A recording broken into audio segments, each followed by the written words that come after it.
Ассаляму алейкум, хайрлах шамлар. Добрый вечер. В эфире телеканала АТР. Вы смотрите информационно-аналитическую программу «Бугунь». В студии для вас работаю я, Гульсум Халилова. Следующие 4 часа в этой студии с гостями мы обсудим основные новости и события сегодняшнего дня. Я напомню, что мы работаем в прямом эфире. На экраны ваших телевизоров режиссеры периодически выводят номер телефона. Звоните к нам абсолютно бесплатно по Вайберу. +3 8067 63 46 130. Это наш номер. Можете присоединяться по скайпу. atr.tv – это наш адрес. Звоните, задавайте ваши вопросы по обсуждаемой теме. Нам важен ваш голос. И не забывайте подписываться на наш YouTube-канал. Там мы вещаем как в онлайн-режиме, так выкладываем самые интересные фрагменты из наших эфиров, выкладываем практически все наши программы в записи. Поддержать телеканал АТР материально вы можете, подписавшись на наш Patreon. Таким образом, вы станете частью большой крымстарской семьи АТР. Сегодня ваша поддержка помогает нам продолжать борьбу на информационном фронте.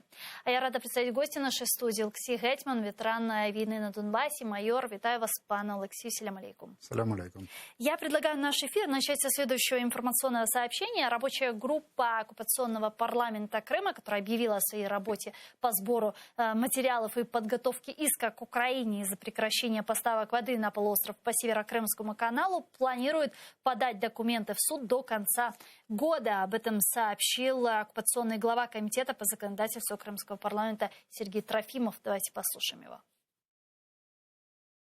Информация, которую будем подавать в арбитражный суд, подлежит очень четкой и кропотливой проверке, сбору огромного объема документов, соответствующие поручения, данные республиканским министерством, чтобы каждая цифра имела обоснование. Эта работа идет, но это требует времени. Пане Олексію, насколько вообще состоятельны такие обвинения оккупационных властей в отношении Украины? Есть ли какие-то перспективы у этого иска? Вообще интересно, куда они этот иск будут подавать-то? Ну, ми знаємо, що в Російській Федерації прийняті закони про те, що вони можуть не виконувати рішення міжнародних судів. Да. І ми знаємо про те, що згідно міжнародних правил і нормативів, певних відповідальність за життєзабезпечення людей на окупованих територіях, а ми вважаємо Крим тимчасово окупованою територією, повністю лягає на плечі тої країни, яка це зробила. Я думаю, що перспектив, ну я не думаю, це будь-який юрист, навіть, може не першого, а вже другого курсу вам скаже, що перспектив в суді у цього позовної заяви немає, але це просто інформаційний привід для того, щоб показати, ще раз нагадати про себе, щоб зробити хвилю. Це таке правило дрібних порізів, щоб трошечки напрячь нашу групу, яка там всім займається, наше зовнішньоекономічне відомство. Тобто це просто информационная бульбашка, не більше. Вот насколько перекрытие Северокрымского канала является проблемой для оккупантов? Для них, ну, якщо б для них це була не проблема, якщо б вистачало тої води, що в них там, ну, є власних видобутків, чи яка в них там залишається, ну, вони б не піднімали цю хвилю. Справа в тому, що якщо прибрати військові бази, які там, і військовослужбовці, які там знаходяться в Російській Федерації, то мирним мешканцям, цивільному населенню тої води, що там зараз є, її цілком би вистачало. Проблема виникла в тому, що кількість води, яка споживалась саме в Криму, вона збільшилась, значно збільшилась, я цифри точно зараз сказати не можу, після того, як Крим умовно став частиною, як вони вважають, їхньої Російської Федерації. І це відбулося тому, що там з'явилось багато російських військовослужбовців, які потребують не тільки воду, яку можна пити, це вода, яка потрібна для обслуговування, пробачте, техніки, зброєння і іншого. Це это много? Вот мы действительно говорим о том, что воды в водохранилищах, из природных источников и так далее, в принципе, без Северокрымского канала для местного населения хватало. Но мы понимаем, что Россия меняет демографию Крыма, она заселяет на территорию Крыма со своей территории огромное количество людей, плюс мы понимаем, что Россия милитаризирует Крым, завозит огромное количество своего железа, военной техники и своих военных солдат. Вот насколько идет на обслуживание той же военной техники воды? Это много? Ну, давайте з вами просто, ну, багато хто з глядачів або мають машину, або їхні родичі мають таку машину. Скільки потрібно людини, щоб напитися за день води, якщо він не займається якимось там, ну, це 1,5, ну, може, 2 літра. Ну, більше навряд чи. Скільки треба літрів води, щоб помити КАМАЗ? Велику вантажну машину. А згідно військових нормативів, це мається робити, ну, ледь не кожен день. Якщо цього не зробити, то вона буде не просто брудна. Танк чи якась машина. Ми кажемо просто про таку техніку. Вона просто не зможе їздити. Там є певні... Потім в воду треба... Ну, простіше кажучи, для обслуговування військової техніки потрібно дуже багато води. Вона непорівнянно більше потребує води військова техніка, ніж люди. Ну, в КАМАЗі можуть приїхати, наприклад, 30 людей. Але і вони можуть випити, ну, умовно, 30 літрів води в день. Ну, там, 50 літрів води. Ну, умовно кажучи. Це, я кажу, з великим допуском в плюс. Там, це якщо запакувати їх так плотно. А щоб помити цю машину, ну, це літрів 200, не менше. Тобто машина потребує разів в 10 води більше, ніж ті люди, яких вона має забезпечити як військових. Тобто це, ну, 1 до 10 не менше. Пане Олексію, я предлагаю подключить к нашему эфиру сейчас независимого эксперта и геоэколога Юрия Медовара. Он с нами на прямой связи по телефону. Пана Юрию, витаю вас, здравствуйте. Добрый день. Да. Меня слышно? Да, вас прекрасно слышно. А нас? Отлично вас слышу. Прекрасно. Добрый день. Да. Добрый день. Юрий, недавно российский вице-премьер Марат Хаснуллин посещал оккупированный Крым, и, значит, он сообщил о том, что ему удалось получить первую партию пресной воды, которую они добыли, значит, под Азовским морем, из источников под Азовским морем, и, по его словам, в данный момент проверяется ее качество. Вот что это означает, если все же добыли они такую пресную воду, что значит проверять на качество? Ну, во-первых, я думаю, что господину Хиснуллину надо дать Героя России, потому что тайну поля шинели он первый раскрыл и зашел в воду, которую все знали уже 100 лет. Под любым морем есть пресная вода, абсолютно под любым, под Азовским, под Черным, под Ледовитым океаном. Тут нету никакой новости. Значит, в отношении, какую воду он добыл, я, честно сказать, не знаю. Чтобы вы поняли, подземная вода, как правило, разгружается в море непосредственно сама по себе и через поверхностный слой, где она составляет примерно 30%. Но это поверхностный слой. А подземный разгружается в дно моря. Ну так можно было поставить водозабор на берегу и качать эту воду. Не надо было лезть в море, потому что то, что он там нашел, не поддается анализу. Это же нужно отследить запасы этой воды. А по одной скважине, подумать, это невозможно. И дальше, если вы начинаете оттачивать метод, вы можете сразу оценить не качество воды, а хотя бы ее минерализацию, насколько она пригодна для питьевого водоснабжения. Они пока будут ее исследовать, и непонятно, что он там поднял. И понимаете, это та вода, которая идет с материка, то есть с острова, она разгружается в Азовское море. С одной стороны, а с другой стороны, со стороны России, там, где Ростовская область и так далее. Ничего нового там нет. Но он отчитался за те миллионы, которые выделили для якобы подземной воды, которая 100 лет существует. Ну, я имею в виду, об этом все знали. Как и Черное море, как и любое море, которое существует на свете. Тут нету ничего нового. Ну, что он там несет? Ну, бог с ним, с Хиснуллиным. Еще раз объясняю, это не спасение Крыма. Это все ограничено. Потому что это течет с материка. А на материке сейчас куча скважин на полуострове, которые сажают воду, мало не покажется. Потому, еще раз повторяю, решить вопрос может только Северо-Карельский канал. Значит, дипломаты должны садиться за стол переговоров и находить точки соприкосновения. Все остальное ерунда. Понимаете? Это значит, что такое? Там. Мы здесь забрали, а там дырка образовалась. Мы здесь взяли, а там тоже дырка образовалась. То есть мы сами у себя качаем. Ну, это же известные вещи. А вот дожди были большие в последнее время. Они никак не повлияли на улучшение ситуации с наполняемостью водохранилища? Нет. Ну, большие дожди, понимаете, это есть серия маловодных, многоводных лет. Природа, она же циклична. Поэтому, ну, сейчас прошло, потом будут сухие годы, потом опять влажный год. и так далее. И второе, знаете, самое интересное вам скажу. А вот себестоимость этого, вот вопрос в чем, понимаете? Поднимать ее со дна, тащить трубопровод на берег, новый принцип, ставить насосные станции. Но отдача пойдет и друзья, морской воды, когда мы сработаем напоры и упадут уровни. Тут все надо считать. Вот то, что он сейчас говорит, это для Путина, да, для внутреннего пользования. Как же пересчитать запас этого горизонта? Сколько там воды-то находится? Мы же не знаем, и он не знает. То есть фактически могут повышаться тарифы, и эта вода будет космических цен? Ну, конечно, да, ну, вы понимаете, да, пробурить платформу, поставить там станцию, провести до берега, ну, это эксплуатировать и обслуживать, это стоит денег. Так вот, надо считать себестоимость, как мне сказали математики, мои друзья. Ребята, давайте посчитаем себестоимость. Ну, ведь эта вода будет золотая. Ну, так что делать-то? Пане Юрію, у руководства Украины относительно поставки воды через Северокрымский канал в Крым позиция четкая, она определена даже в стратегии по деоккупации Крыма. Никакой воды до деоккупации полуострова. Позиция вот такая четкая. Как вы думаете, насколько вот тех ресурсов подземных, которые есть сегодня в Крыму, могут хватить?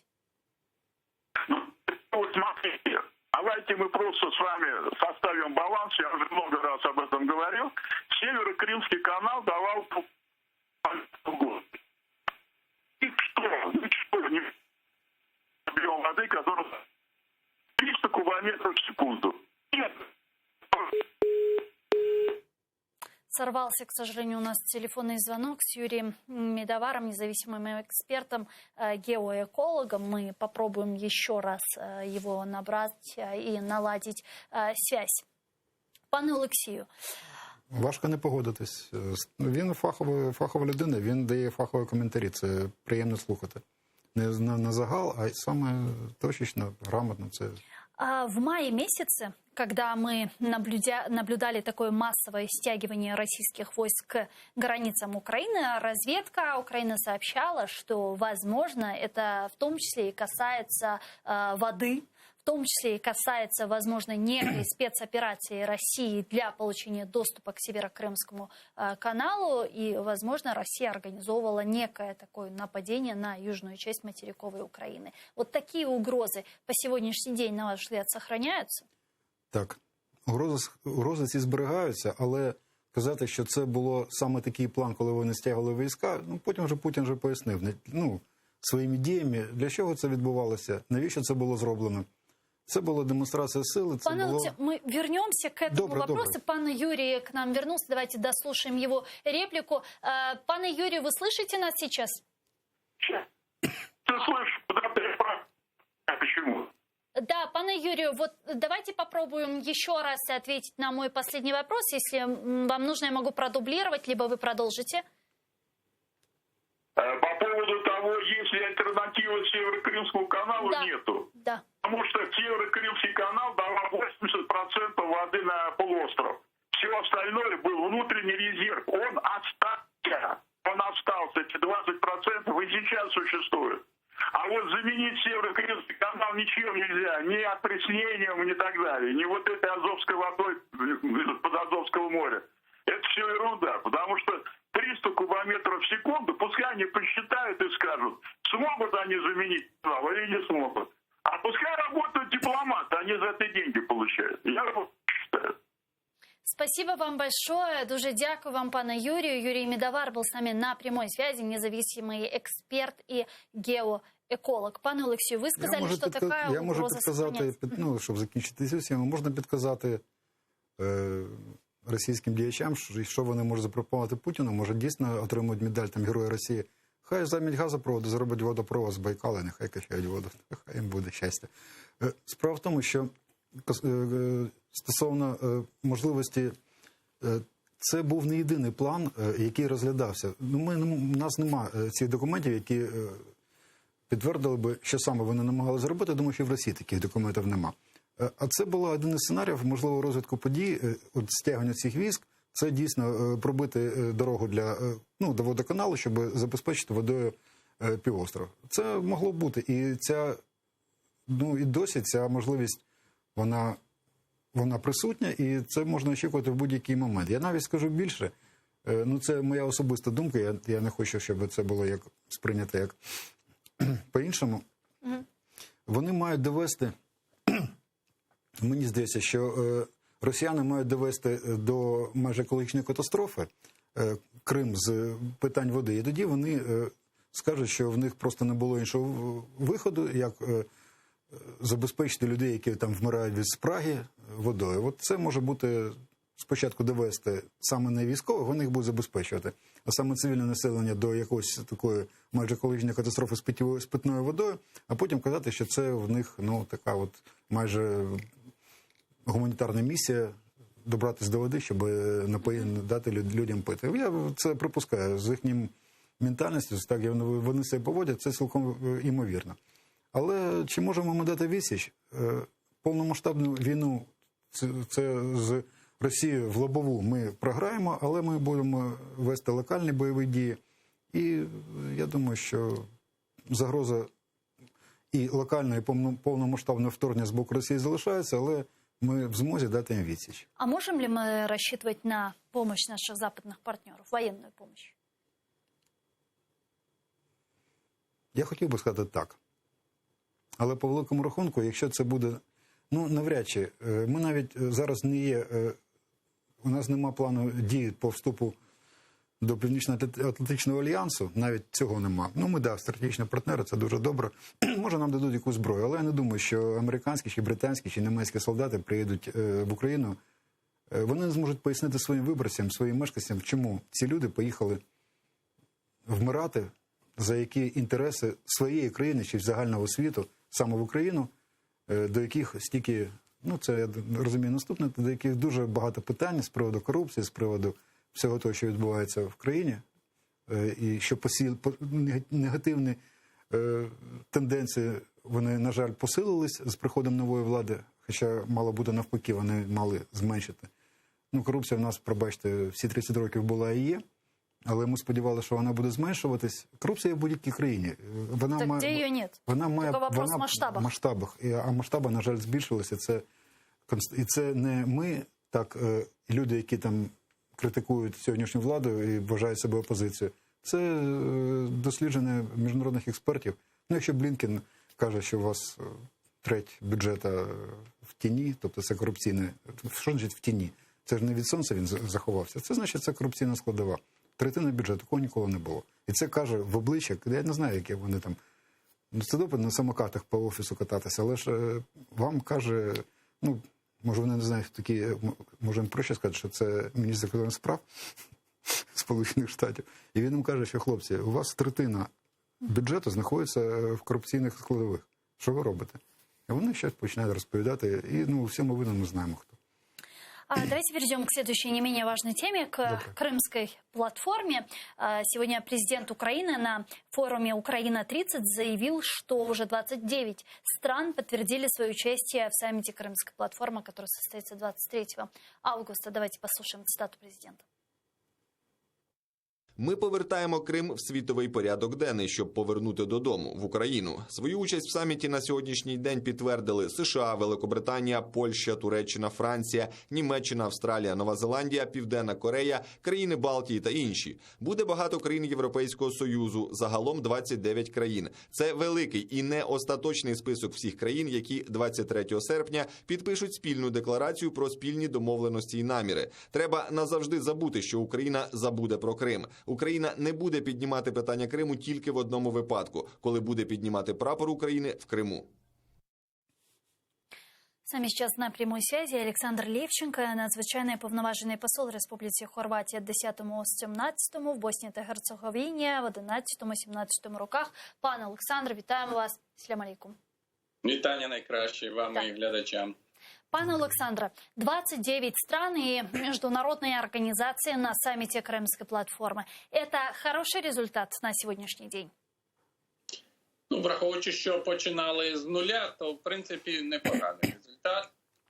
Так що, і враховуючи, що 23 серпня це все-таки час відпусток, да, повний, мертвий сезон політичний, дипломатичний, так що результат непоганий. І я думаю, що, так би мовити, приїзд 29 делегацій, а можливо ще парочку ще додається в якісь ближчі дні, це буде хороший показник для офіційної політики Москви, що про Крим Україна, міжнародна спільнота не забувають, він стоїть на порядку денному міжнародних організацій, світового співтовариства, і питання повернення Криму є важливим для європейської та світової спільноти. На прошлой неделе министр иностранных дел Украины Дмитрий Кулеба сообщал о том, что сейчас Украина находится на этапе согласования Крымской декларации с теми странами, которые уже подтвердили свою готовность принять участие на саммите Крымской платформы. И эта декларация, насколько я понимаю, будет представлена на инаугурационном саммите, под который ряд государств поставят свою подпись. Как дипломат, вот как вы видите содержание этого документа? Что в нем должно быть, на ваш взгляд?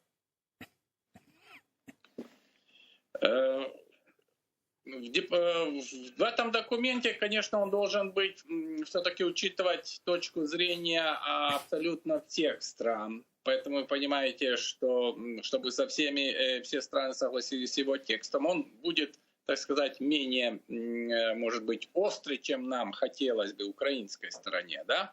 Вот. Но, тем не менее, главные принципы там, я думаю, будут заложены. Принципы, которые фактически говорит Устав Организации Объединенных Наций, так сказать, Хартия Организации по безопасности и сотрудничеству в Европе, документы Совета Европы и, в общем-то, основы и принципы международного права, которые говорят о том, что территориальная целостность государств, членов международного сообщества, есть неприкосновенной.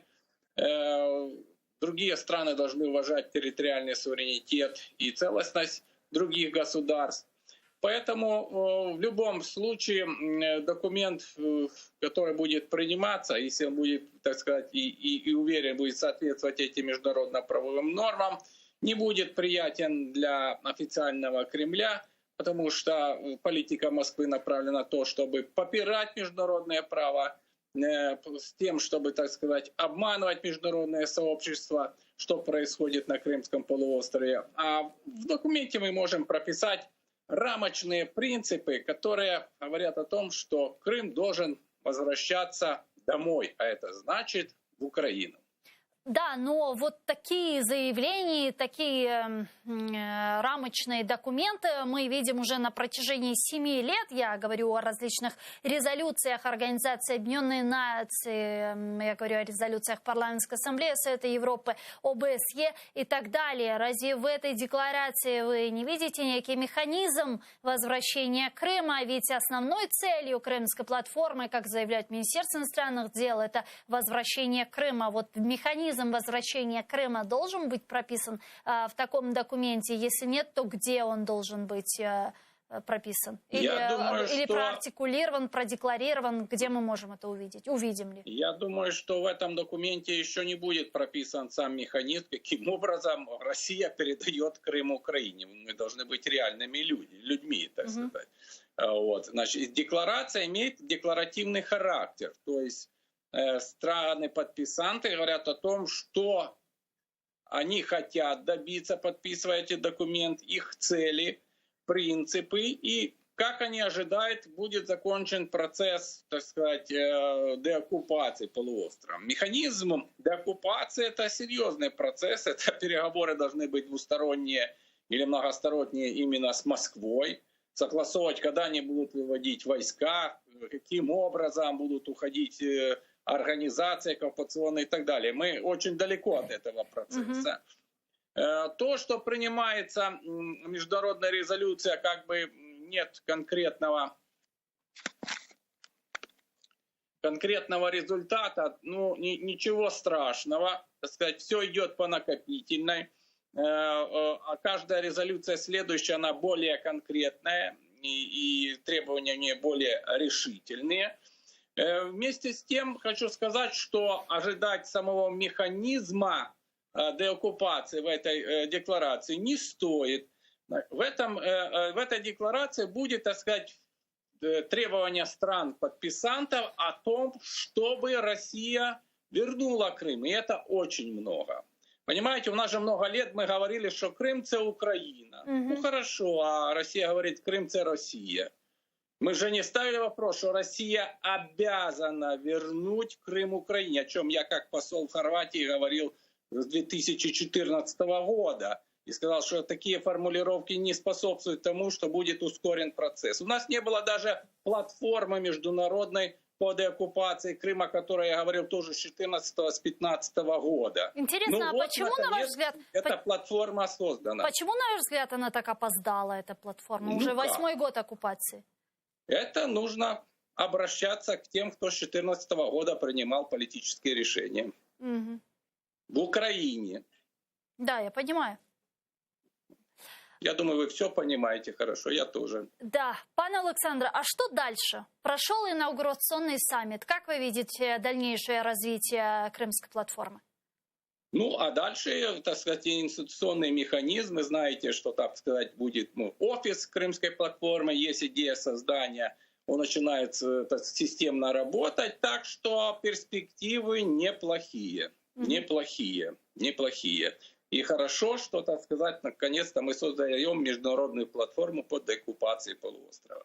Пане Александре, вот сейчас у меня возник такой вопрос. Вы ведь были послом в Хорватии, и сейчас очень много разговоров относительно урегулирования войны на востоке Украины. Различные форматы предлагаются. Мы видим, как Минский процесс, нормандский формат сейчас находится в стагнации. Некоторое время назад говорили о возможном хорватском сценарии возвращения Донбасса. Как вы думаете, хорватский сценарий, он приемлем для нас?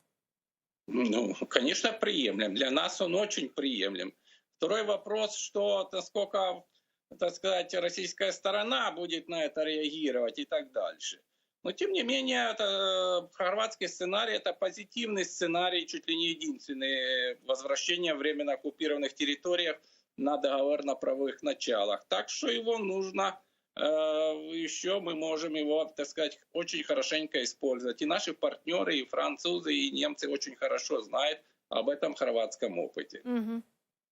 Дякую вам дуже, пане Олександре. Дякую вам. Олександр Левченко був з нами на прямому зв'язку. Надзвичайний повноважений посол Республіці Хорватія в 10-17 та в Боснии и Герцеговине в 11-17 роках. Пане Алексею, к Донбассу еще вернемся. Относительно Крымской платформы глава Министерства иностранных дел Дмитрий Кулеба назвал 4 тематические панели Крымской платформы. Отдельно будет основное заседание с участием глав делегаций. По его словам, декларация, которая будет принята, будет открытой для присоединения других государств. Какие именно панели предусматривает Крымская платформа, я предлагаю послушать в цитате Дмитрия Кулебы и продолжить наш эфир. На саміті, окрім основного засідання, за участі глав делегацій відбудуться 4 тематичні панелі. Це про невизнання спроби анексії Криму, про мілітаризацію Азово-Чорноморського регіону, про шляхи реінтеграції Криму через права людини та сталий розвиток, про відновлення прав кримсько-татарського народу. По итогу, насколько, по-вашему, Крымская платформа будет эффективной в вопросе деоккупации Крыма? Як крок до деокупації, вона доволі ефективна. Як єдиний засіб, який може дати можливість повернути Крим в состав України, я думаю, що це один із кроків. Сама платформа, правильно сказав пан посол, рішення цієї платформи будуть мати декларативний характер, це непогано. Багато стран просто нагадають про те, що Крим досі окупований, що Російська Федерація його незаконно у нас анексувала, простіше кажучи, захопила. Бо за війною на Донбасі ми потрошечку якось поза нашим бажанням. Питання Криму, воно в будь-якому випадку, воно йде другим після питань Донбасу, на жаль, тому що там гинуть люди, там йдуть бойові дії, а це воно, і якось росіяни, я думаю, що бажали, щоб воно трошечки так десь на тормозах, як то кажуть, на гальмах, десь зійшло на нівець. Це дуже добре, що буде така платформа, що буде багато країн, але вважати, що взагалі, що Росія добровільно поверне Крим, я не можу уявити собі президента Російської Федерації, який скаже, що він скаже своїм мешканцям, своїм виборцям, що, хлопці, ви знаєте, я вирішив, що ми ну, хай це буде після Путіна, що Путін був неправий, давайте повернемо Крим Україні. Як відреагує росіяни, російський електорат? Навіть Навальний, якого ми вважаємо лідером, там, майбутнім президентом Росії, він однозначно сказав, що, вибачте, Крим – це питання не обговорюється поза межами всіх перемовин. Крим – це він був, є і буде російським. Я думаю, що Крим ми зможемо повернути тільки тоді, коли вся світова спільнота зможе запропонувати Росії щось більш цікаве, їм стане це нецікаво, вони якось зможуть пояснити своїм громадянам, чому вони це зробили, або шляхом війни. Визвольної війни. Як це бувало, їх вже в Криму били, англічани били. Вони багато разів програвали. По-іншому, добровільно. Вибачте, що це я людина пов'язана з армією, тому я по-іншому я не бачу. Або тиск спільноти світової, не тиск їм до, як то кажуть, не дуже їх хвилює. Якщо буде цікава пропозиція, вони можуть на це погодитись. А якщо ні, то це може бути тільки... А наскільки равносильні сили України і Росії? Ні, війну Україна в Криму проти Росії вести не буде. Я маю на увазі, коли ми станемо членом Альянсу, тоді може бути, це буде, ну, щось на кшталт бурі в пустелі. Угу. По-іншому ніяк. Западної коаліції? Так. А по-іншому, ну як? Ну уявіть. Ну, от у нас є зараз остров Зміїний, да, там є суперечки. І ми вирішимо зараз, от вийде Зеленський, чи Порошенко, чи хто завгодно скаже, ви знаєте, ми вирішили передати Румунії, там, або там, Болгарії, ну кому завгодно, передати якусь частину своєї території. Вже нікого не цікавить, як він к нам потрапив. Но сьогодні росіяни вважають, що сьогодні Крим – це їх. Тим більше з таким пафосом. Крим вернувся в розну гавань, хоч камні з неба. І зараз виходить якийсь Навальний, чи не знаю хто, чи Явлінський, чи хто там, хто завгодно. І каже, ви знаєте, ми вирішили повернути Крим Україні. Ну, його російська сіберіти і взагалі російське суспільство його не сприйме. Це буде тоді, в них це прийнято, дворцовий буде переворот, чи його просто десь щось з ним робить, як ми це бачили прямо десь на сходах Кремля, як це було. Пробач, Господи. Тому або щось запропонувати, і вони скажуть, дивіться, ну нам запропонували там, я не хочу якісь вигадувати, і тому давайте зробимо, на що Крим, депресивна територія, чому Хрущов передав свого часу, переписали частину, там взагалі було цікаво, на це можна довго розказувати, Кубанська область, як там, і Крим, він же був депресивний район, він просто, його не передали, як... Потім він став там всесоюзна здравниця, да? Його передали як депресивний район. І це тягар повісили на Українську Радянську Соціалістичну Республіку, там, на її бюджет. Тобто Крим і Україна його піднімала. Україна зробила все, щоб він став таким, яким він був в 2014 році, коли його анексувала Росія. Пробачте, де ви раніше були? Тому сподіватися на те, що хтось в Росії, щось йому таке в голову прийде, і він вирішить, якісь із керівників, царівчих, там, кажуть, що буде царя знову вводити, що не хоче на президент. Вони добровільно не прийдуть. Або як щось їм запропонують, або, лякати їх теж, або просто налякаються. Може так. Тому в мене, я думаю, що, на жаль, перспектива на ближайші, років, принаймні 10, мені здається, це песимістичний прогноз. Дай Бог, щоб до кінця цього року. От я дуже люблю Гурзуф. От дуже люблю. Я дуже люблю Часто бували? Так. Дуже люблю Епетрі. По канатній дорозі. Там дуже цікаво. Я на лошадях катався в Епетрі. Мені дуже подобається Крим. Не тільки Гурзуф, там Мухолатка, Робоча голова, Калушта, Планерськ. Тому дуже хотілося б там знову бути в українському Криму, але, на жаль, я розумію, що років, на жаль, мені здається, на мій розсуд, років 10 ще ми будемо за це. Але рухатись треба. Якщо ми нічого не будемо робити, то це буде вже, тоді ми мовчимо, тобто ми погодились. Ми нічого не відповідаємо. Нам кажуть, Крим не ваш. Ми кажемо, ми мовчимо. Тобто ми так не кажемо. Тому це дуже добре. Це Кримська платформа. Дивіться, у нас може бути будь-яке відношення до будь-якого президента. Позитивне чи негативне.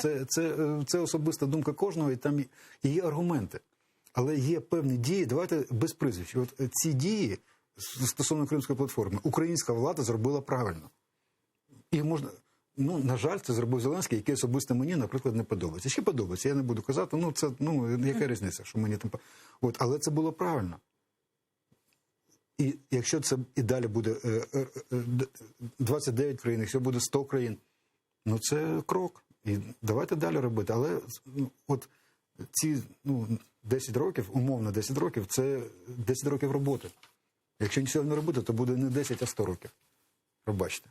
На жаль. Хоча, ще раз... Ну, сподіваємося, що і 10 не буде. Пане Олексію, дай Боже, так. В наш світ, ну, дивіться, як швидко змінюється світ. Я думаю, що раніше, ну, пригадайте, чому там Аляску продали? Ну, написати листа туди, через півроку прийшло, тобто світ стає більш інформаційною і іде швидше обмін інформацією. І він стає начебто швидше світ. Тобто це те, що на що було потрібно в 20-му сторіччі, наприклад, декілька років, то в 21-му це може бути декілька місяців. Тобто, може, ми 10 років, це 10 месяцев, ще навіть 10 тижнів, дай Боже. Дай Боже. Пане Алексею, давайте перейдем к следующей теме, к Донбассу, не менее важной теме. Там вице-премьер министра по вопросам реинтеграции временно оккупированных территорий Алексей Резников заявил, что технически для имплементации формулы Штайнмайера в украинское законодательство нужно все лишь вставить ее текст соответствующего закона. Однако украинская сторона не пойдет на этот шаг в обход политической подгруппы в трехсторонней контактной группе. Ведь в рамках нормандского формата было принято решение рассматривать этот вопрос в рамках подгруппы. А российская сторона, как известно, блокирует ее рассмотрение. Давайте послушаем вице-премьера. Це питання до наших європейських партнерів. Якщо ви просите нас імплементувати формулу на рівні глави держави, чи означає це, що потрібно припинити відповідні консультації в тристоронній контактній групі? Що далі? Що зробить Кремль у відповідь для виконання своєї частини Мінських угод? Питання риторичне.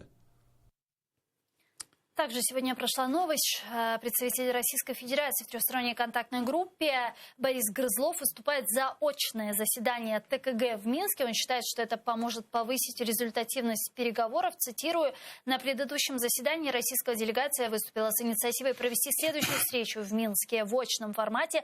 Пришло время вернуться в очный режим работы. Все возможности для этого есть. Возвращение к такому диалогу может улучшить ситуацию в регионе. Конец цитаты. Это каким образом, интересно?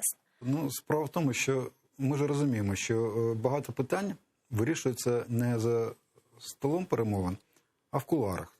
І коли по відеоконференції чи ти пишеш листа, це одні емоції. А коли ти очі в очі, то можна якось краще, ну, простіше домовитися, розмовляючи безпосередньо. Це ми розуміємо. Тому тут з Гризловим можна погодитись. Краще, щоб люди, якщо вони хочуть домовитися, щоб вони спілкувалися безпосередньо один з одним, а не через електронні засоби. Але казати, що треба що треба вводити формулу Штайнмайера в наше законодавство, ну, я вважаю, що це дійсно неприпустимо. Це, ну, до цього була Мурей, якщо я не помиляюся, була пропозиція, це була предтеча формули Штайнмайера з французької сторони. Тобто, до чого вона, ну, всі, це красиво, код Шредінгера, формула Штайнмайера, такі красиві слова. Що вони пропонують? Вони пропонують провести вибори на територіях, які Україна не контролює, під егідою ОБСЄ. Тобто вони хочуть, щоб ми провели українські вибори на територіях, які Україна не контролює. Питання до цих людей, які це пропонують.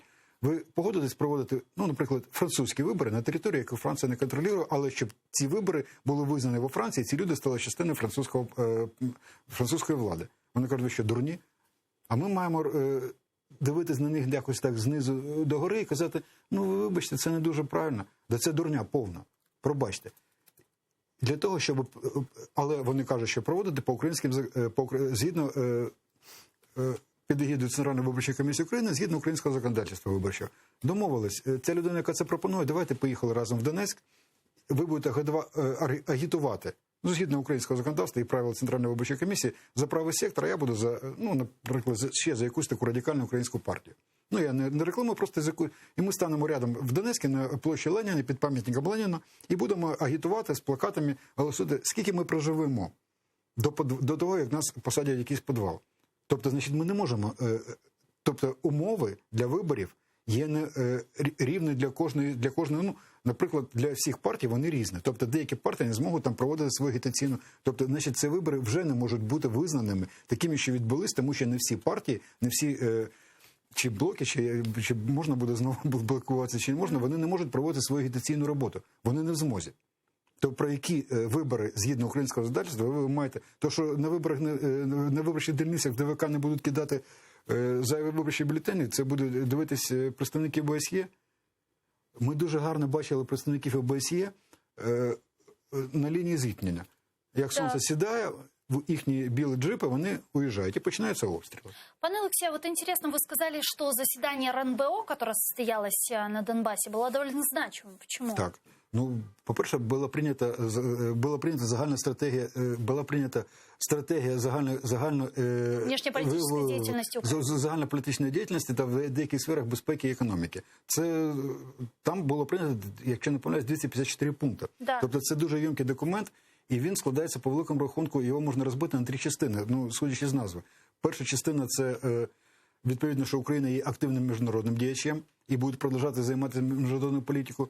По-друге, що ми будуємо архітектуру безпеки як в своїй країні, так і в регіоні і взагалі в світі. І третє, що вся Україна – це місце нових економічних можливостей. Тобто це дуже значимо. І люди, які, я дуже уважно, це би не просто почитати, це відпрацювати всі 254 документи, але судячи з коментарів, хто це відпрацював і з першого погляду, який я побачив, це не вода, це там вказані напрямки, 6 напрямків зовнішньоекономічної діяльності, які Кулеба, це дуже такі. У нас есть цитата Кулебы, который прокомментировал эту стратегию внешнеполитической деятельности Украины. Давайте его послушаем. 254 пункти в стратегії – дуже об'ємний документ, але його зміст можна систематизувати за 3 основними тезами. Україна – активний учасник міжнародної політики. Україна формує безпекову архітектуру для себе, регіону та світу. І третє – це країна нових економічних можливостей. Це 3 принципи, 3 підходи, що будуть закладені в кожен крок, який ми здійснюватимемо на зовнішній арені. З нами зараз на прямій зв'язі Семен Кабакаєв, голова громадського об'єднання «Безпека та взаємодія в Україні», координатор громадянської ініціативи «Стоп терор». Пане Семене, вітаємо вас. Салям алейкум. Витаю. Пане Семене, считаете ли вы важным принятие стратегии внешнеполитической деятельности Украины? Что эта стратегия означает для нас? Дивіться, будь-яка стратегія – це стратегія, так? В першу чергу. Будь-яку стратегію треба виконувати. Хто її буде виконувати? От, Гульцю, в мене питання. Хто її буде виконувати? Міністри, яких змінюють через кожні півроку і які не розуміють, що вони роблять? Чи хто це буде робити? У мене немає відповіді на це питання. Тобто я не бачу компетентних людей в уряді президента, я не бачу компетентних президента, і я не розумію, як ми будемо виконувати якісь безпекові складові. Давайте найближчий приклад. Путін підвів війська на кордон України. Це не так давно було. Як зреагувала українська влада? Ніяк. Про що ми говоримо з вами? Збройні сили України протягом 2 років 2 рази зривалось державне оборонне замовлення. Не закуповують озброєння з ракетного щита, не закуповують Вільху-М, не закуповують Нептуни, не закуповують протитанкові ракетні комплекси Столупина. От зараз, наприклад, росіяни підуть в атаку в повномасштабний наступ. Чим ми будемо себе захищати? Я не розумію, що може виконувати за Володимира Зеленського в безпековому спектрі. Служба безпеки України теж саме. Реформи немає. Той законопроект, який вони хочуть протягти як реформу, він не додає нічого службі безпеці. Нічого, взагалі нуль. Реформи в Міністерстві внутрішніх справ немає. Я не розумію, про яку там внутрішню безпеку, зовнішню може говорити влада. Написати документи, щоб він просто лежав, красивий документ, ми теж з вами можемо це зробити, але хто його буде виконувати? Нема державної політики в цій стратегії. Немає абсолютно нічого. Нема про що говорити. 2 роки ми втратили вже. Зараз ми ще втратимо, якщо я не помиляюсь, 2 роки і 3 місяці. Да? У нас залишилось до виборів Верховної Ради. От ще стільки ж ми зараз втратимо. Але буде робитись велике будівництво. І з нього будуть красти гроші, от як виходили, казали представники зеленої команди, там по 40, по 50, по 60% крадуть. У нас жахлива безпекова ситуація. Жахлива. Вона гірша, ніж була, умовно, там 3, 4, 5 років тому. Тому що там ми повільно, але рухались кудись. Проводили реформи, щоб вступити в НАТО в різних міністерствах. Це не тільки Збройні сили, це багато міністерств, де треба зміни провести і унормувати законодавство. Потроху, з проблемами, з пробуксовками, але ми рухались. Зараз ми просто стоїмо на місці. Нічого не відбувається. І це найстрашніше, що може бути, тому що Путін буде діяти не тільки в силовий спосіб, а ще й в дестабілізацію всередині нашої держави. Пане Семене, а ожидаете ли вы... на це відповідь? Да, пане Семене, а ожидаете ли вы какую-то атаку или эскалацию ситуации на востоке Украины накануне саммита Кримской платформи? Я не думаю, що щось буде. Якщо і буде, це буде максимум 1-2 рази, щоб продемонструвати, що ми досі контролюємо цю ситуацію. Насправді нема сенсу від цього. Просто нема сенсу. Путін буде працювати на дипломатичному рівні, перекуповуючи, шантажуючи, набиваючись в друзі до наших міжнародних партнерів, але це буде робитись все для того, щоб питання Криму зам'яти повністю, а питання Донбасу вивести виключно на своїх умовах. Тобто дива не буде. Ми вже зрозуміли, що Володимир Зеленський не виконав свою передвиборчу обіцянку з приводу того, що принесе мир на Донбас. А тепер головне не зробити гірше, ніж було. Пане Олексію, чи дійсно, на вашу думку, така песимістична ситуація з безпековою частиною? Як каже пане Семене? Пан Семен каже все правильно. Ми не виконали, ми, як Україна, не виконали оборонозамовлення досі.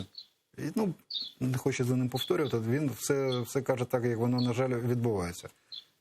Але ми торкнулися от цього рішення РНБО. Він каже, що експерт каже, що він не знає, хто буде це виконувати. Я теж цього не знаю, і я не бачу зараз людей, які в змозі це виконати. Але цей документ вже прийнятий. Нехай він має декларативний характер, але в зовнішній політиці, що, може, у вас є ця цитата, що сказав Колеба про 6 напрямків, це забезпечення територіальної цілісності та суверенітету України, перше. Друге, це... Якщо не помиляюсь, протидія агресії Російської Федерації. Третє – це курс на ЄС і НАТО. Четверте – це захист інтересів громадян за кордоном України, і просування економічних інтересів України, тобто експорти, і просування позитивного іміджу України на міжнародному арені. Це нормальні, правильні слова. Але це є декларація. Але це вже прописано. Якщо Рада національної безпеки і оборони каже, що наш курс в ЄС і НАТО, хоча пан Зеленський ще не так давно казав, що ми не хочемо йти туди, куди нас не запрошують. Далі, коли Росія називається агресором, для України, яка була до пана Зеленського, це звичайні речі. Для пана Зеленського і його зеленої команди це великий прогрес, тому що вони починали просто припинити стріляти, і не все так однозначно, і вирвано з контексту. Тобто вони казали і кажуть, зараз продовжують казати таке, що слухати їх просто жахливо. Але, послухайте, ми тільки що обговорювали Кримську платформу. Ми сказали, що це декларативно, але це правильний крок. Рада національної безпеки і оборони, окрім цих декларацій, вони ще, там є ще економічні питання, які не піднімалися. Є питання безпекове. Вони почали по великому рахунку атак, що не будуть підвищити тарифи. Це атака на Новинського, на Ахметова, на Коломойського. Вони на газорозподільчі системи Фірташа. Вони кажуть, що якщо будуть якісь проблеми в енергетичній сфері на підприємствах, то влада може робити тимчасові адміністрації державні, які будуть працювати в підприємствах, які відповідають за енергетичну сферу нашу. Разве це погано? Я розумію, що це декларативно і це підготовка до зустрічі Зеленського з Байденом. Але, ну, пробачте, до цього взагалі нічого не було. А вот, кстати, про встречу с Байденом, пане Семене, что должно быть, на ваш взгляд, в портфеле у Зеленского во время визита в Вашингтон? У нього в портфелі вже є справа Чауса. І я думаю, в Вашингтоні дуже добре слідкують за тим, як НАБУ переслідувала автівку СБУ, і СБУ дуже вправно втекло від них. Ну, тобто можемо сказати, що Служба безпеки якось більш фахово працює, ніж антикорупційне бюро. Слухайте, ну це ж насправді позоріще таке страшне, те, що відбувається. Написати декларативні документи, написати правильні речі в ньому – це одне. Але ж можна завтра вийти і сказати, а от я побачив в очах Путіна, як казав Володимир Зеленський, мир, і я от поїду там домовлятись кудись там тет-а-тет. Позиція Володимира Зеленського змінювалася за ці 2 роки 2 рази. Я боюсь, що зараз, перед зустрічю з Байденом, вона може змінитись в 3-й раз. Тому що коли слуги народу, представники Володимира Зеленського заявляють, що ми підемо на схід, там, до східних країн, до Китаю, ну це ж виклик, це ж вони спеціально це роблять публічно, це ж не розмова оф-рекордс за столом там в Офісі Президента, чи в Верховній Раді, чи в Кабінеті міністрів. Ні, вони роблять це свідомо, щоб посольство промоніторив новини, побачило і в своїх звітах передало, що ось фракція президента, ось представники президента намагаються нас шантажувати. Питання в тому, що це недолуго виглядає, всі з цього сміються, але вони думають, що вони таким чином роблять політику. От з цим поїде Володимир Зеленський. Не зі стратегією написаною, а з цим. І з ним будуть говорити, дивлячись на ці речі. Не можна казати, що ми там ідемо в ЄС НАТО, у нас це в Конституції записано. Якщо Володимир Зеленський не буде це казати, ну, я не знаю, скільки він втримається в кріслі президента з такими поглядами. Але при тому, при всьому, я не бачу, що позитивного може привести Володимир Зеленський для президента Сполучених Штатів. Що ми можемо запропонувати США? Тому що завжди повинні бути партнерські відносини. Ми не можемо стояти з протягнутою рукою і завжди щось просити. Ми повинні співпрацювати в різних секторах, в різних сферах і приносити один одному користь. Яку користь приніс Володимир Зеленський за ці 2 роки всередині держави? Можливо, він реформи якісь зробив, інвестиції, можливо, він створив клімат, в який би було добре інвестувати. Ні, там один раз казали про інвестиційних нянь, ну ця інвестиційна няня бородата, яка в Ізраїлі сидить, так вона себе дуже добре почуває. Так. Тому я відверто не бачу, що було доброго зроблено для того, щоб ми посилили співпрацю. Але це не означає, що Сполучені Штати там не підтримують Україну чи не підтримують цивілізаційний вибір, який зробили українці в 2014 році на Майдані. Ні, підтримують, але просто співпрацювати з Володимиром Зеленським, бачите, ну є певна проблема в цьому. Ну, тобто, на жаль, ми навіть ті гроші, які були закладені в бюджеті для військової допомоги в Сполучених Штатах, вони їх не можуть нам навіть їх перерахувати. Чому? Тому що Збройні сили і Міністерство оборони просто не спромоглись викласти свої потреби. Ви розумієте, ну, до чого ми дійшли? Так, пане Семене, вот у меня, знаете, сейчас вот возник такой вопрос. Вы активно критикуете президента Зеленского, его команду, где-то по праву, где-то, может быть, утрированно. Но ведь всегда есть за что критиковать любого президента, всегда есть за что критиковать команду президента. Но в условиях, когда у нас есть фундаментальная проблема, это война в стране, у нас оккупированы территории, время идет. Вот на ваш взгляд, может, стоит все-таки всем проевропейским силам, пропатриотичным силам в такой ситуации объединяться и помогать президенту, помогать команде президента? Ведь эти все внутренние разборки, дестабилизирующие факторы, они ведь играют на руку агрессору. Ну, абсолютно, але подивіться, як Володимир Зеленський себе поводить. У нас є декілька партій, які рухаються в векторі єдиної України, це Батьківщина. Як би там я не ставився особисто до Юлії Володимирівни, але вони завжди були за Україну. Партія «Голос», партія «Європейська солідарність» і до кінця невідомо, яка частина «Слуг народу» готова працювати над цим. І це є величезна проблема, тому що давайте я знову повернусь на початок нашої розмови до судді Чауса. Чому викрали суддю Чауса з Молдови? Це ж дуже просто, щоб він дав свідчення на Петра Порошенка. Скажіть, будь ласка, чи погодиться Володимир Зеленський співпрацювати з партією «Європейська солідарність», навіть якщо вони запропонують? Ні. Він скаже, а навіщо? У мене є монобільшість, я можу сам все зробити. І він буде абсолютно правий. За рахунок своєї монобільшості він може зробити все. У нього повністю весь Кабінет міністрів, він може зараз, станом на сьогодні, в державі робити все.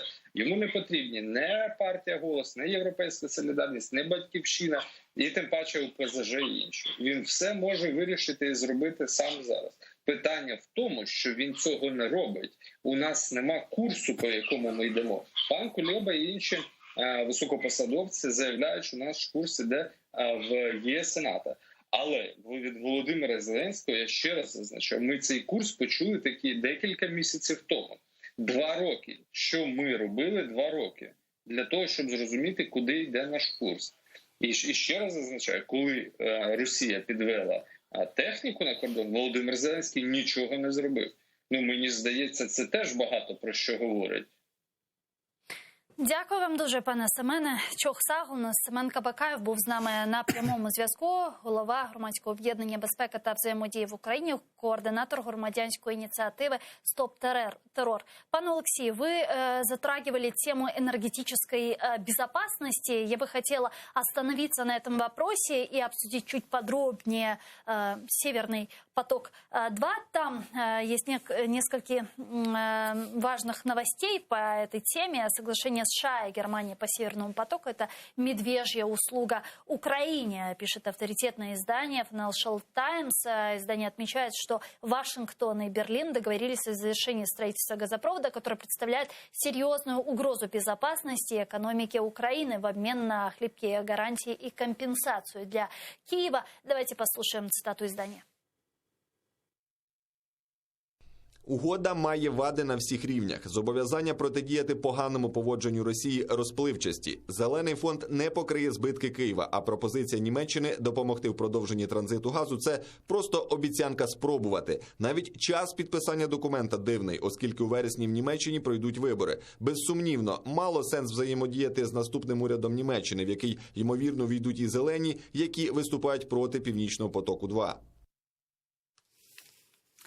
Германия не намерена перекрывать российский газопровод «Северный поток-2», если президент Путин попытается использовать его в качестве геополитического оружия. Об этом сообщает агентство Bloomberg со ссылкой на анонимных немецких чиновников. Тем временем директор госкомпании оператора газотранспортной системы Украины Сергей Макогон в интервью Радио НВ рассказал, остались ли у Украины шансы в борьбе с «Северным потоком-2» из-за сохранения транзита российского газа, какие потери понесут Украина и Евросоюз в случае нулевого транзита через украинскую ГТС после 2024 года, когда заканчивается контракт между Украиной и «Газпромом».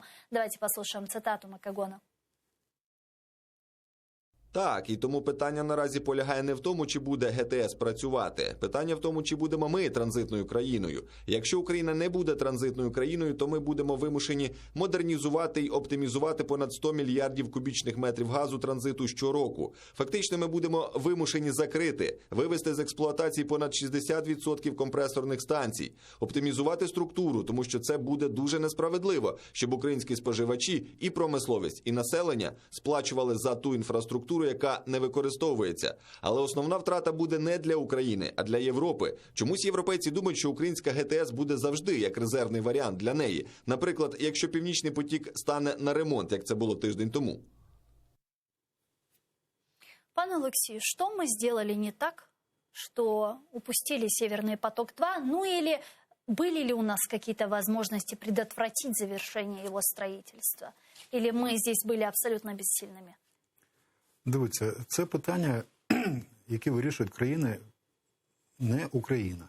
Це питання, яке вирішує Російська Федерація, це питання, яке вирішує Франція, вирішує Німеччина, і так чи інше на це може впливати Сполучені Штати Америки. Вони приймають рішення. Ми можемо впливати, чи якимось чином впливати на це рішення. Ми не можемо його заблокувати чи розблокувати. Ну, так или иначе, этот вопрос касается нас непосредственно. Він касається всієї Європи безпосередньо. Але ми маємо, ну, як то кажуть, дорадчий голос в цьому випадку. Ми можемо наводити аргументи, наскільки це небезпечно, які можуть бути наслідки.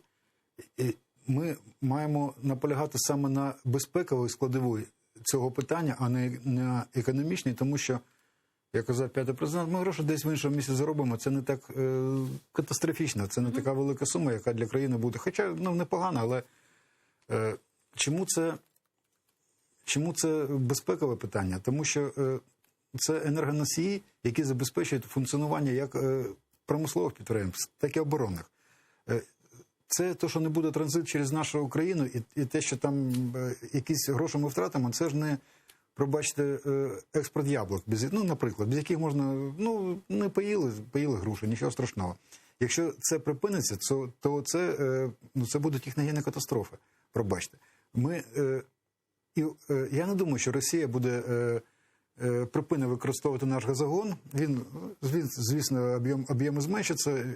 Просто та кількість газу, і ті сховища, які в нас є, ну, навіть Російська Федерація через Північний поток-2, вона не зможе забезпечити повністю всю Європу, не використовуючи нашу газотранспортну систему, сховища та трубу, ну, простіше кажучи. Але, да, це будуть не такі потужності, але вони можуть вже казати, що тепер ми від вас повністю незалежні, як транзитної країни, і тому ми або виконуєте наші вимоги, шантаж буквально, ультиматуми, або, пробачте, ми будемо щось робити по-іншому. Тому ми потрапили в дуже небезпечну ситуацію. Ну, не только мы в небезопасной ситуации, и вся Европа. В случае, если Россия будет шантажировать Европу газом, как они будут выкручиваться? Ну, може, скраплений газ буде Сполучені Штати вести. Я не знаю. Я думаю, що єдиний вихід – це, ну, це якось, щоб на Європу впливали Сполучені Штати як члени Альянсу, як країна, яка більше всього витрачає грошей на підтримання Збройних сил натовських. Можна подивитися цю статистику, скільки витрачає, я маю не відсоткову кількість, бо там є певна межа, ниже якої не можна спускатися, а в грошей, яких в цифрах, кажучи. Тому, ну, якісь гарантії, ну, у нас вже був Будапештський меморандум, у нас було стільки гарантій. А зупинити Північний поток і цю трубу здати на металобрухт, ну, це неможливо, я думаю. Я думаю, що він все одно залишиться, але як нам... Я бачу, що я відверто, дивися, він добудується і буде працювати. Так. Нам треба думати, як нам що робити далі. Все, забули. Північний поток буде добудований і він буде працювати. Все, крапка. Уже сейчас нужно понимать, что делать дальше. Так, 100%. А не казати про те, що погано, що він побудований, а от було б гарно, щоб він був не побудований, і так далі, і так далі. Все, крапка. Які рішення приймати? Як домовлятися? Які гарантії? Не на папері, а дійсні гарантії? Ну, зелена енергетика, кажуть, що... Ну, зелена енергетика у нас припинилася в 2019 році. Мало хто знає, але в нас вже були домовленості з канадськими фірмами, які мали ставити перші сонячні станції на Донбасі, в Донецькій, Луганській області, і вони не просто мали їх поставити, вже було прописано, які підприємства в Україні будуть виробляти певні комплектуючі. І мало того, дякувати нашому тодішньому правительству, була для цих фірм, щоб вони ж не мають на своїх рахунках такі кошти, щоб це дуже коштовні речі, вони отримали на безпеку будівництва сонячних станцій в Україні гарантію не українського правительства, а канадського. Канадська фірма отримала гарантію канадського правительства. І вони тоді отримали на менш відсоткові, менш ризиковані кредити, і все було готово. Потім почались вибори, потім почались нові бачення. Так не просто могли побудувати цю сонячну станцію. Вже була домовленість, куди її підключаємо, які будуть тарифи. Тобто, в полі поставили, що далі. треба провода, мовно кажучи, щоб воно кудись пішло. Так. Тобто, ну, якщо це... Але, на жаль, мало хто чому знає, що зелена енергетика до повної заміни, вона працює, якщо не помиляюсь, 4 чи 5 років, потім їх треба замінювати. І вона більш коштовна, ніж... Що нам робити? Ну, я думаю, що треба робити альтернативну енергетику, але не зелену, а ядерну.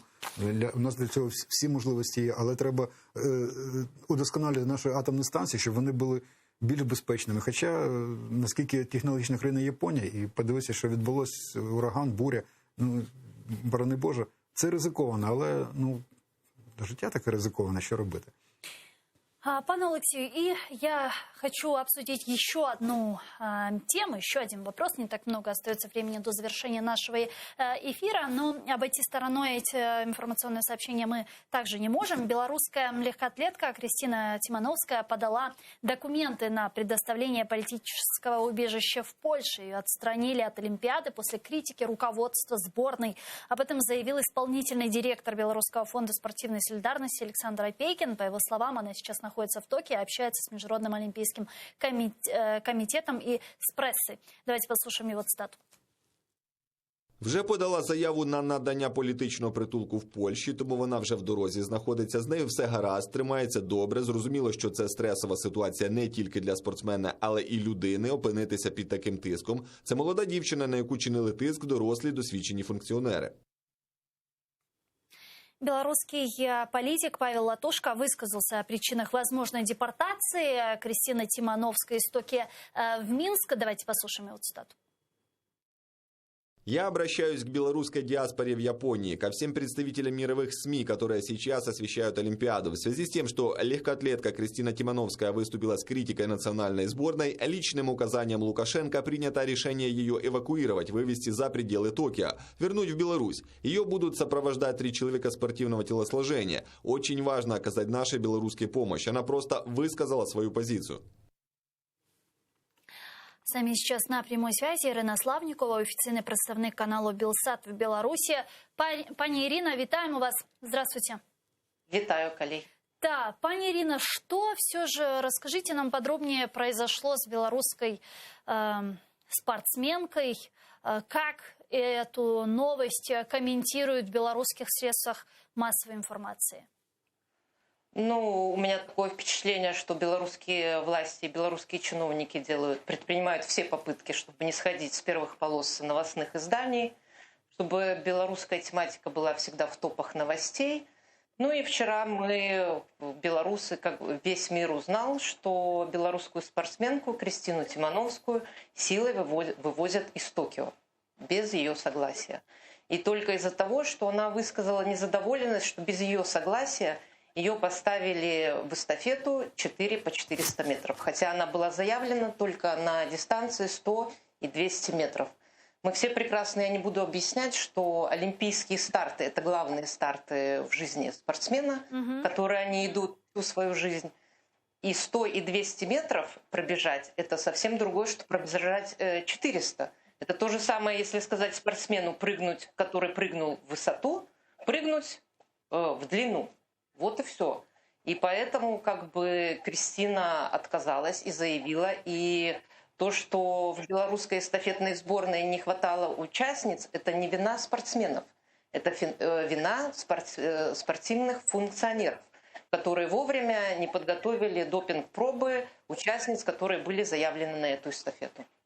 И как сама Кристина говорит, если бы ей дали пробежать ее старт, ее квалификацию и спокойно поговорили, это понятно, что бежать на Олимпиаде за свою сборную – это честь для любого спортсмена. Ну и можно было как-то постараться, хотя все спортивные комментаторы говорят, что это могло сказаться и на ее здоровье, потому что это 2 большие разницы, 2 большие спортивные дисциплины. И Кристина сама заявляла, если бы с ней поговорили, объяснили ситуацию, а не так в приказном, то, может быть, ее решение бы изменилось. Ну, а теперь имеем то, что имеем. Скандал в мировом спортивном сообществе. Сейчас Кристина просит политического убежища у Польши. В случае, если бы она вернулась в Беларусь, на ваш взгляд, что бы ей грозило?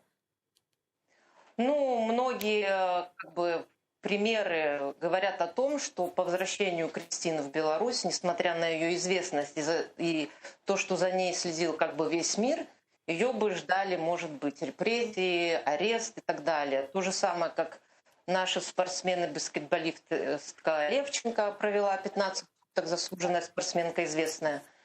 И вполне возможно, так бы Кристина тоже оказалась за решеткой. Мгм. Если не за решеткой, то какие-то другие репрессии. Может быть, бы ее исключили из сборной. И просто ей бы не дали выступать. Вот и все. Сегодня стало известно, что сын и муж Кристины Тимановской уже находятся в Киеве. Есть ли у вас какая-то информация, как им все-таки удалось убежать оттуда?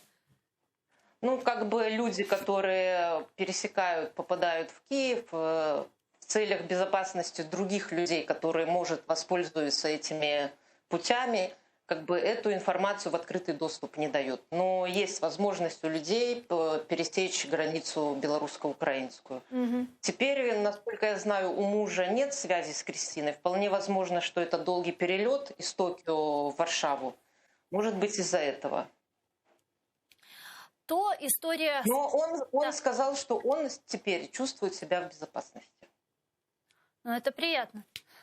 Как гражданки Украины, конечно же, в первую очередь.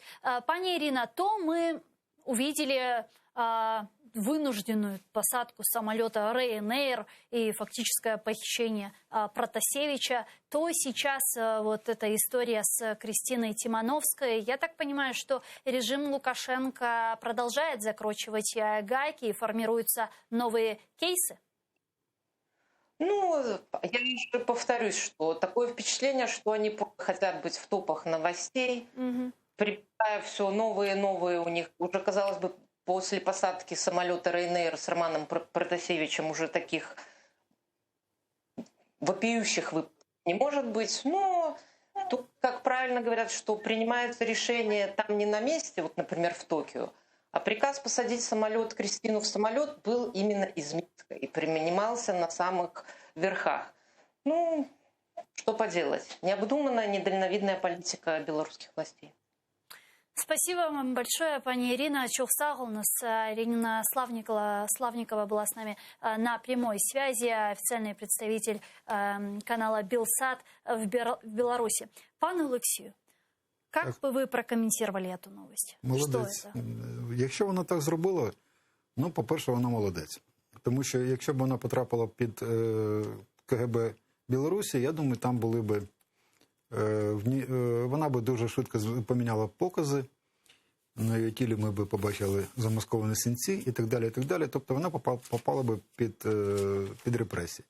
Якщо вона прийняла рішення для себе іммігрувати, ну, попросити політичного притулку, до речі, Польща, і Білорусія, і Україна – це країни, ну, вони доволі схожі, навіть мова схожа. Тобто вона там буде почуватись доволі комфортно і буде почуватись в безпеці. Можна сказати, що на відміну від збірної Білорусі з легкої атлетики, на відміну від, наприклад, футбольних збірних чи інших, де людина, якщо вона один раз виступала за збірну, вона не має права виступати за іншу, я думаю, що вона може на наступній Олімпіаді чи на наступних іграх якісь потужних виступати вже за збірну Польщі, і це буде тим більше прапори схожі в них. Дякую вам дуже, пане Олексію. Спасибо вам большое. Олексій Гетьман був гостем нашої студії, ветеран війни на Донбасі, майор. А я з вами... У відставці, пожалуйста. У відставці, да. А я с вами не прощаюсь. Мы прерываемся буквально сейчас на 5 минут. Далее вернемся в эту студию и продолжим наш эфир уже на крымско-татарском языке. Оставайтесь с первым крымско-татарским телеканалом АТР. Курушкенджи Дослар.